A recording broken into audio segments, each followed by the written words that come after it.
अस्सलाम वालेकुम। अम्मा स्टडी बॉय, व्हाट्सअप एवरीवन, क्या हाल है? ठीक हैं। आज हमारा जो टॉपिक है वो second part of the marking of nose है, तो उसके लिए चलते हैं। Let's go.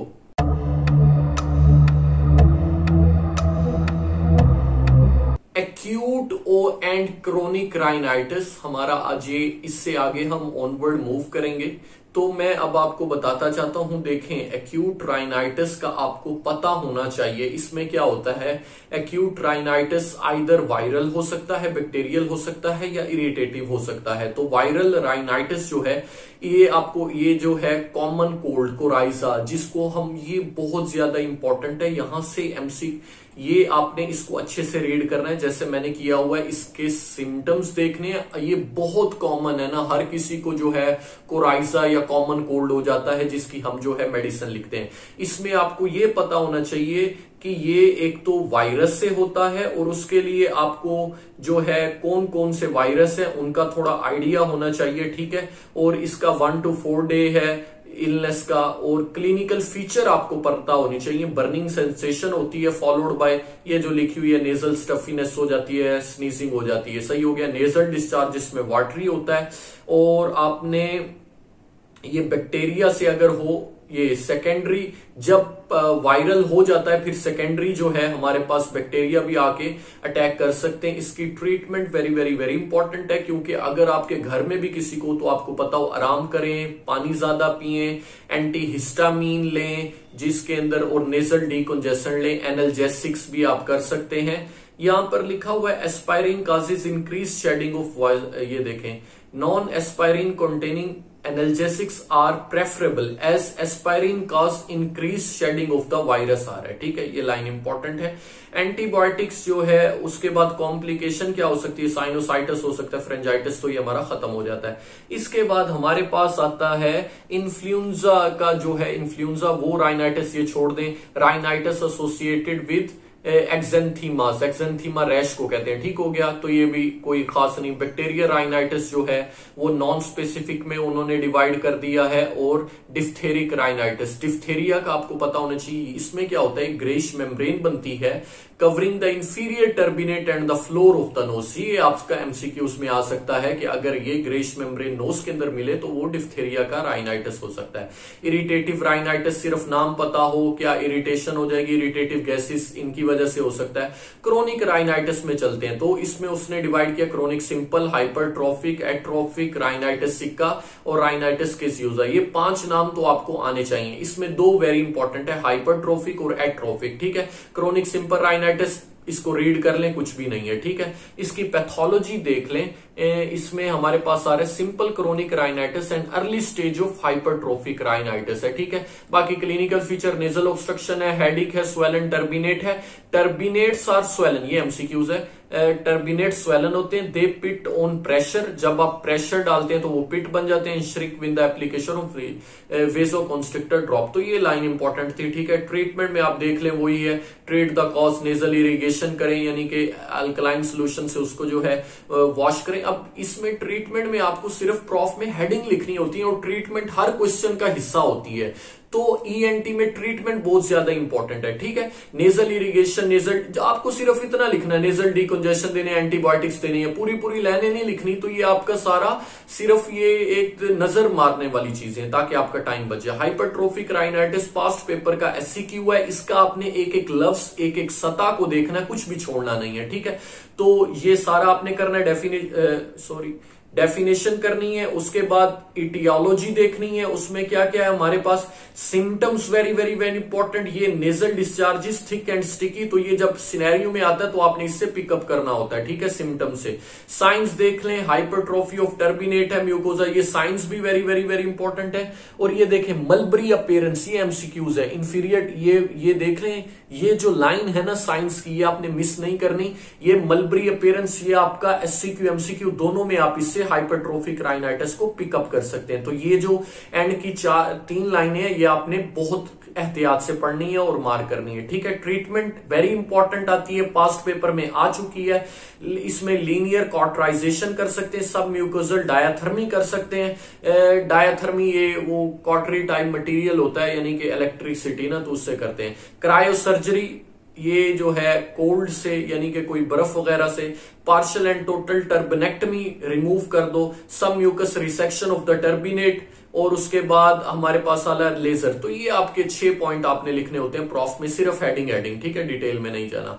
Compensatory hypertrophic rhinitis, इसको आपने अच्छे से पढ़ना है, एमसीक्यूज के लिए इंपॉर्टेंट है। एट्रोफिक राइनाइटिस आ चुका है, यूएचएस का क्वेश्चन है। इसमें फाउल स्मेलिंग क्रस्ट होते हैं, पता होना चाहिए, और रूमी हो जाती है जो आपके टर्बिनेट्स हैं वो, यानी कि रूम स्पेस ज्यादा हो जाती है। उसके अंदर 2 टाइप्स हैं, प्राइमरी और सेकेंडरी। प्राइमरी का आपको पता होना चाहिए क्या होता है। हमारे पास इसकी कॉजेज दी हुई है प्राइमरी एट्रोफिक राइनाइटिस की, सिर्फ हेडिंग। हेरिडिटरी फैक्टर, एंडोक्राइनल, उसके बाद रेशियल फैक्टर है, उसके बाद nutritional deficiency, infective, auto immune. ठीक है, पैथोलॉजी का आपको पता होना चाहिए, सिलिएटेड कोलमनर एपिथेलियम लॉस्ट हो जाती है and is replaced by stratified squamous, ये आपको पता होना चाहिए, और ये आपने अच्छे से पढ़ना है इसकी पैथोलॉजी। क्लिनिकल फीचर जो है, ये disease is commonly seen in females और and start around the puberty. Foul smelling होता है, नोज मेकिंग, ये आपके वाइवे में भी पूछ रहे होते हैं। ठीक है, patient a social outcast through a patient आ रहा है, और इसमें क्या होता है, मर्सीफुल एनोस्मिया हो जाता है। ठीक है, इसमें मर्सीफुल एनोस्मिया का मतलब ये है कि उसके नोज से बदबू आ रही होती है लेकिन पेशेंट खुद नहीं सूंघ पाता। ठीक है, तो उसके लिए तो एक बचत हो गई, बाकी लोगों को महसूस होता है। एपिस्टेक्सिस भी हो सकती है। एग्जामिनेशन आप देखें, फुल ग्रीनिश और ग्रेश ब्लैक ड्रे क्रस्ट आता है, तो ये आपके सिनेरियो में आती है, एमसीक्यूज है। ठीक है, क्रस्ट का, और ये आपने डिटेल में पढ़ना है। सैडल डिफॉर्मिटी भी करवा सकता है। और उसके बाद एक्सरे पे क्या आता है, they appear opaque on x-ray, ये भी एमसीक्यूज में आ सकता है। ठीक है, paranasal sinuses are usually small and ये under developed with thick walls आ रहा है, दे अपेक ऑन एक्सरे। ठीक है, तो ये आपसे पूछा जा सकता है हमारे पास एट्रोफिक राइनाइटिस में। ठीक है, ट्रीटमेंट वेरी इंपॉर्टेंट है। मेडिकल ट्रीटमेंट करते हैं और उसके बाद सर्जिकल। मेडिकल में आपने लिखना है nasal irrigation and removal of crust करते हैं, और उसके बाद हमारे पास सोडा बाइकार्बोनेट को यूज करते हैं, ये एमसीक्यूज आया हुआ है। ठीक है, 25% glucose in glycerine. Local antibiotics, antibiotics में हमारे पास ये वाली एंटीबायोटिक जो है कैमिसिटीन, ये जो है ये आपको पता होना चाहिए, इसका नाम ना भूलिएगा, ये स्टार बना हुआ है एमसीक्यूज में। Oestradiol spray, placental extract, systemic use of streptomycin, potassium iodide. तो ये पॉइंट सिर्फ आपने हेडिंग की फॉर्म में, यानी कि पॉइंट बना के लोकल एनेस्थेटिक यूज करो, एस्ट्राडायोल स्प्रे यूज करो, ये आपने इस तरह लिखना है प्रॉफ में ना। ठीक है, डिटेल में नहीं जाना। सर्जरी में आप लिखेंगे यंग ऑपरेशन, ये बहुत दफा आया हुआ है, young operation, modified young operation किस में करते हैं। ठीक हो गया, तो ये आपने पढ़ना है। उसके बाद narrowing of the nasal cavities आप कर सकते हैं इसमें। ठीक है, तो ये आपके एससीक्यू में आ चुका है, आपको आना चाहिए। सेकेंडरी एट्रोफिक राइनाइटिस की अगर मैं बात करूं, इसको रीड करें अच्छे से और ये खत्म हो जाता है। तो प्राइमरी एट्रोफिक राइनाइटिस बहुत ज्यादा इंपॉर्टेंट है, सेकेंडरी इसको सिर्फ रीड कर लें अच्छे से जैसे किया हुआ है। राइनाइटिस सिक्का की डेफिनेशन आती होती है, ये क्या है, crusting form in disease seen in patient who is work in hot dry and dusty surroundings आ रहा है। तो ये किसमें, बेकर्स में, आयरन एंड गोल्ड्स में, जो कि हाई टेम्परेचर पे काम करते हैं। तो ये इस तरह आपसे पूछा जा सकता है राइनाइटिस सिक्का, सिर्फ डेफिनेशन आपको पता होनी चाहिए और किन के अंदर कॉमन होता है। ठीक है, squamous metaplasia with atrophy of seromucinous gland हो जाती है। ठीक है, और उसके बाद इसमें क्या करना है, वही रिमूवल ऑफ क्रस्ट करना है। इसकी ट्रीटमेंट में नेजल डाउचीज आपने करने हैं। ठीक हो गया। राइनाइटिस केसियोजा, इसकी भी डेफिनेशन आनी चाहिए, चीजी मटेरियल होता है, ये इसके एमसीक्यूज में आता है। तो राइनाइटिस सिक्का और राइनाइटिस केसियोजा दोनों एमसीक्यूज के लिए आपने रीड करना है। ठीक हो गया। अब हम नेक्स्ट चैप्टर पे चलते हैं, ग्रेनुलोमेटस डिजीज ऑफ नोज। इसमें हमारे पास क्या है, बैक्टीरियल इन्फेक्शन। इसमें हमारे पास आता है राइनोस्क्लेरोमा। ठीक हो गया, ये किससे होता है, it is a granulomatous disease caused by gram negative bacillus and Klebsiella. ठीक हो गया। पैथोलॉजी को छोड़ दें, क्लिनिकल फीचर बस इसके देख लें। एट्रोफिक स्टेज होती है, ग्रेनुलोमेटस डिजीज होती है, ये होता है upper lip giving a woody feel आ रहा है। तो ये जो वुडी फील है, ये इसका एमसीक्यूज आ सकता है। Granulomatous nodule form in the nasal mucosa, they also subdermal infiltration of the lower part of the external nose and upper lip.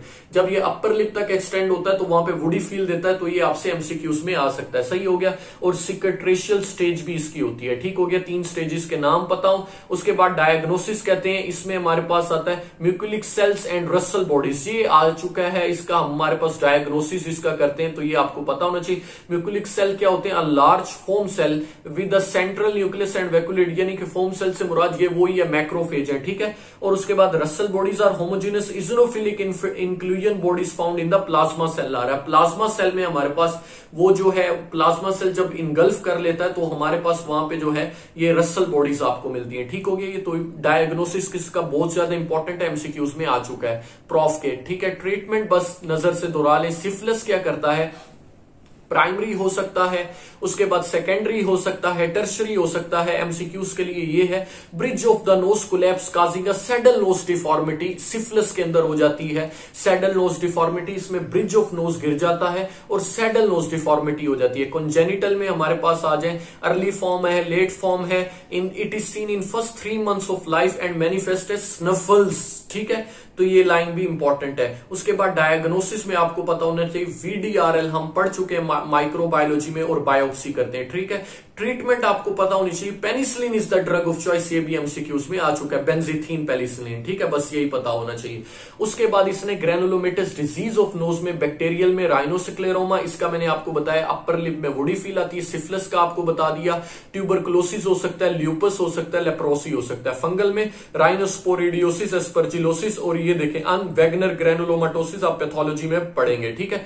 Sorry. अच्छा, अब हम चलते हैं, ये क्या है? राइनोसिक्लेरोमा ऑफ नोज, ऑस्पी में आ सकती है। ये म्यूकुलिक सेल्स बस देख लें, इनके नाम याद होने चाहिए। कॉम्प्लिकेशन ये उसकी है सिफिलिस वगैरह की। अब हम आगे चलते हैं। ठीक है। तो उसके बाद हमारे पास आता है ट्यूबरकुलोसिस। ये आपने देखा न्यूडुलर इन्फिल्ट्रेशन जो है lower later by ulceration and perforation of the nasal septum in its cartilaginous part. MCQs आया हुआ है प्रॉफ में कि देखें, एक होता है कार्टिलेजिनस पार्ट, दूसरा होता है बोनी पार्ट। हमारा जो है कार्टिलेजिनस पार्ट के अंदर कौन परफोरेशन कराता है? वो ट्यूबरकुलोसिस कराता है, सिफिलिस नहीं कराता। ये आपको पता होना चाहिए, एमसीक्यूज है। ठीक है। ल्यूपस वल्गैरिस क्या है? ये एप्पल जेली नोड्यूल्स बन जाते हैं। ठीक है। ब्राउन, और ये नोड्यूल बनते हैं, तो ये आपने पढ़ना है। लो ग्रेड ट्यूबरकुलोसिस इंफेक्शन होता है नेजल वेस्टिब्यूल में, तो ये Apple jelly nodule lupus vulgaris का डायग्नोसिस पॉइंट है, एमसीक्यूज में आएगा। ठीक है। लेप्रोसी के अंदर हम देखते हैं क्या करता है, अल्सरेट काज परफोरेशन आता है, और ये क्या आता है, appearing histiocytes called lepra cells इसमें मिलते हैं। ठीक है। एसिड फास्ट लेप्रा बेसिली, ये देखें जब इसका डायग्नोसिस किस पे किया जाता है, बायोप्सी, और बायोप्सी में हमारे पास लेप्रा सेल्स मिलते हैं। ठीक हो गया। ये लेप्रोसिनोज है, ये आपको जो आपके प्रैक्टिकल है उसकी ऑस्पी में आपको काम आएगा। ठीक हो गया। फंगल इन्फेक्शन में राइनोस्पोरिडियोसिस, इसको आपका नाम पता होना चाहिए, डिजीज इन्वॉल्व, और इसके बारे में इतना कुछ नहीं, क्रोनिक ग्रेनुलोमेटस डिजीज है, और किससे होती है? राइनोस्पोरिडियम ये सेबरी। ठीक है। ये आपको पता होना चाहिए। और ये इसकी आप देख लें राइनोस्पोरिडियोसिस, तो ये होता है हमारे पास पॉलीपॉइडल मैस प्रोट्रूडिंग थ्रू द नेरिजार है। ये आपने लाइन जरूर पढ़ लेनी है। ओके हो गया। अब हम आगे देखते हैं इटियोलॉजिकल एजेंट क्या है हमारे पास। ये प्रोटोजोआ से होती है। किससे होती है? Protozoa, fish parasite. सही हो गया। ये आपको पता होना चाहिए, एमसीक्यूज में आता है। लाइफ साइकिल आपको पता हो सिर्फ स्टेजेस का, इसमें ट्रॉफिक स्टेज होती है, डेवलपमेंट ऑफ स्पोरेंजियम होता है, और उसके बाद ये डायग्राम आप में आ सकती है, लाइफ साइकिल ऑफ राइनोस्पोरिडियोसिस। ये पहला स्टेप है, ये दूसरा है, ये तीसरा है, ये आपने बनानी आनी चाहिए। ठीक है। उसके बाद आता है हमारे पास प्रोडक्शन ऑफ एंडोस्पोर, ये इसकी तीसरी स्टेज होगी। क्लिनिकल फीचर में अगर हम देखें तो ये देखें, अलिफी polypoidal mass pink purple in colour आता है। ये आपके सिनेरियो में भी आता है, एमसीक्यूज में भी आता है, और एससीक्यू दोनों में। तो ये डायग्नोसिस है। ठीक हो गया। उसके बाद hanging behind the soft palate, ये देखें नोज से गया, नोज से जो है पीछे करो भाई, टॉर्च निकालते हैं तो आपको पता लगता है कि नेसोफेरेंक्स से कोई चीज नीचे गिरी हुई है। ठीक हो गया। तो इसमें एपिस्टेक्सिस भी हो सकती है। Frank epistaxis is the only presenting complaint, तो ये भी आपका एमसीक्यूज है। ठीक है। उसके बाद nasal discharge which is often blood stained and nasal stuffiness होती है अर्ली स्टेज में, तो ये आपने ये एमसीक्यूज एक और है हमारे पास, hang behind the soft palate. ये मैंने सारी आपको मार्किंग कराई। Very very very important clinical features come in the MCQ scenario and also in the SCQ scenario. ठीक है। बायोप्सी पे चलते हैं, डायग्नोसिस पे ऑन बायोप्सी, इसमें कोई खास नहीं है हमारे पास। ऊपर देखते हैं उसके बाद ट्रीटमेंट देख लेते हैं। इसमें कंप्लीट एक्ससीजन ऑफ द मैस आ रहा है, आपको उसको निकालना होता है, डैप्सोन यूज करें, ठीक है। एस्परजिलोसिस किससे होती है? एस्परजिलोस, इसका जो है आपने नाम याद करना है कौन सा एस्परजिलस है, ठीक है। क्लिनिकल फीचर क्या होता है? ब्लैक और ग्रेइश मेम्ब्रेन बनती है। कौन सी? ब्लैक और greyish membrane, very very very important. Exploration of the maxillary sinus आपने एस्परजिलस में बहुत ज्यादा करना है। इसकी ट्रीटमेंट बहुत ज्यादा है, सर्जिकल डिब्राइटमेंट इसमें हम करते हैं और एंटी फंगल ड्रग देते हैं, एप्लीकेशन ऑफ 1% सोल्यूशन देते हैं, ठीक हो गया। ये 3 बातें आपके एससीक्यू में आ चुकी हैं। एस्परजिलस बहुत ज्यादा इंपॉर्टेंट भी है, लेकिन म्यूकोरमाइकोसिस की इंपॉर्टेंस को आप बीट नहीं कर सकते। आप देखेंगे वार्ड भरा पड़ा होता है म्यूकोरमाइकोसिस से। पहले जो कोरोना के पेशेंट ठीक होके आ रहे थे उनमें इम्यूनिटी डाउन थी, म्यूकोरमाइकोसिस उनमें अटैक कर देता था, ठीक है। फंगल इंफेक्शन है mucormycosis, very very very important है, ठीक है। इसकी ट्रीटमेंट आपको पता होनी चाहिए। इसमें एक तो सर्जिकल डिब्राइटमेंट करनी है, दूसरा एम्फोटेरिसिन बी देनी है, ठीक हो गया। ये आपको पता होने चाहिए, ये 2 ट्रीटमेंट के पॉइंट है। और इसमें क्या होता है, हमारे पास क्या करते हैं, ये necrotic mass filling the nasal cavity आ रहा है और इसमें हार्ड पैलेट तक नोज से जाते हैं, ये हार्ड पैलेट ऊपर होता है, उसमें होते हैं हमारे पास। और ये डायबिटिक्स के अंदर होता है और इम्यूनो कंप्रोमाइज्ड पेशेंट के अंदर होता है। तो ये आपका ये म्यूकोरमाइकोसिस का लफ्ज आपने करना है, कुछ नहीं छोड़ना। आपको आएगा सिनेरियो, हमारी भाई नॉर्मल टेस्ट में भी आता है, प्रॉफ में भी आता है, तो ये आपको आना चाहिए म्यूकोरमाइकोसिस, ठीक है। ग्रैनुलोमास, ये वेगनर ग्रैनुलोमाटोसिस, इसको आप छोड़ दें क्योंकि ये पैथोलॉजी में, इसमें आपको मैं बताता हूं, एक दफा इसको रीड कर लें। इसमें ब्लड स्टेन नेजल डिस्चार्ज होता है विच मैंने, और क्या है, स्टेन कोल्ड आ रहा है, पर परसिस्टेंट कोल्ड साइनस होता है। ये आपका पैथोलॉजी में ज्यादा इंपॉर्टेंट है। डिजीज है वेगनर ग्रैनुलोमाटोसिस जिसमें नोज ब्लीड करता है। Renal failure is the usually cause of death in this patient आ रहा है, ठीक हो गया। ब्लीडिंग बहुत ज्यादा होती है। ये आपका जो है ना, आप इसको वेगनर ग्रैनुलोमाटोसिस को पैथोलॉजी में पढ़ेंगे इंशाल्लाह, स्केची में दिया हुआ है, ठीक है, मुझे याद आ रहा है। डायग्नोसिस बायोप्सी के जरिए करते हैं। ट्रीटमेंट को देख लें, स्टीरॉयड दे दें। टी सेल लिम्फोमा जो है हमारे पास mid line malignant lesion and polymorphic, it is a destructive lesion usually starting on the side of the nose involving the upper lip oral cavity। ये वाला पॉइंट आप देख लीजिएगा। ये क्या है? Mid line malignant lesion. ये 2 पॉइंट जो है इंपॉर्टेंट एमसीक्यूज के लिए। सार्कोइडोसिस बस एक, ये भी ठीक है, ये आप भी लंग में पढ़ेंगे, ये भी एक ग्रैनुलोमेटस डिजीज है, इसको बस देख लें, ये कुछ भी नहीं है, ठीक है। नाम पता हो, सार्कोइडोसिस भी होती है, ठीक है। आगे अब हम चलते हैं, मेरे पास आ रहा है फंगस इज वेरी इन्वेसिव, ठीक है। उसके बाद miscellaneous disorders of the nasal cavity, foreign bodies हम देखते हैं, वेरी वेरी वेरी इंपॉर्टेंट है। बच्चों के अंदर बहुत होती है, इसको डिवाइड किया गया ऑर्गेनिक और इनऑर्गेनिक के अंदर। ऑर्गेनिक में पता हो क्या क्या आता है, इनऑर्गेनिक में पता हो क्या क्या चीजें आती हैं, एमसीक्यूज में आता है। क्लिनिकल फीचर्स इसके आपने देखने हैं, ये देखें, unilateral nasal discharge which is often foul smelling and occasionally blood stain. ये लाइन वेरी इंपॉर्टेंट है। If a child present with unilateral foul smelling nasal discharge, foreign body must be excluded आ रहा है, यानी कि वो कह रहा है अगर यूनिलेटरल फाउल स्मेलिंग डिस्चार्ज है, या तो फॉरेन बॉडी होगी या कुछ और होगा। फॉरेन बॉडी का 99% चांस है कि वो ही है, ठीक है। अगर वो नहीं है तो फिर आपने किसी और की तरफ जाना है। तो राइनोलिथ क्या होता है, नेजल डिफ्थेरिया, ये हम देखते हैं, ठीक हो गया। ट्रीटमेंट आप देख लें, इसकी ट्रीटमेंट आ चुकी है प्रॉफ में।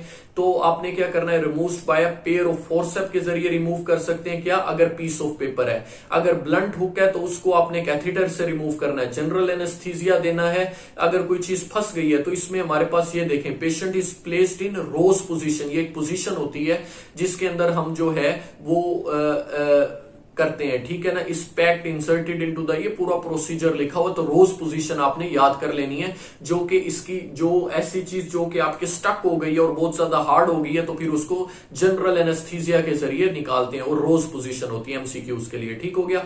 कॉम्प्लिकेशन आपको पता हो, एससीक्यू में आ चुकी है। नेजल इन्फेक्शन हो सकता है, राइनोलिथ फॉर्मेशन हो सकती है, इनहेलेशन ऑफ द, ये आप कर सकते हैं, ठीक है। Rhinolith very very very important, UHS का एससीक्यू एमसीक्यू दोनों है। स्टोन फॉर्मेशन हो जाती है, यानी कि एक हार्ड चीज आपके गई तो वो अब स्टक हो गई, उसके साथ सारा म्यूकस वगैरह जुड़ता रहा तो वो एक हार्ड स्टोन सा बन गया है। अब वो क्या है, उसको आप आसानी से रिमूव भी नहीं कर सकते। उसने प्रेशर डाला और उसकी वजह से नेक्रोसिस भी हो गया। कैल्शियम और मैग्नीशियम ने भी वहां पे जो है वो स्टक होके हार्ड कर दिया। क्लिनिकल फीचर क्या होते हैं ये आपको पता होने चाहिए। Unilateral nasal obstruction, foul nasal discharge which is often blood stand. आपसे पूछा जाए कि यूनिलेटरल नेजल ऑब्स्ट्रक्शन की कॉज क्या होती है, सबसे पहले फॉरेन बॉडी, उसके बाद राइनोलिथ हो सकता है, ठीक हो हो गया, तो ये आपने बताना है, सही हो गया। उसके बाद they are removed under general anaesthesia, MCQs आया हुआ है, या ये प्रोसीजर करते हैं जिसको हम लेटरल राइनोटमी भी कहते हैं, ठीक हो गया। तो ये आपका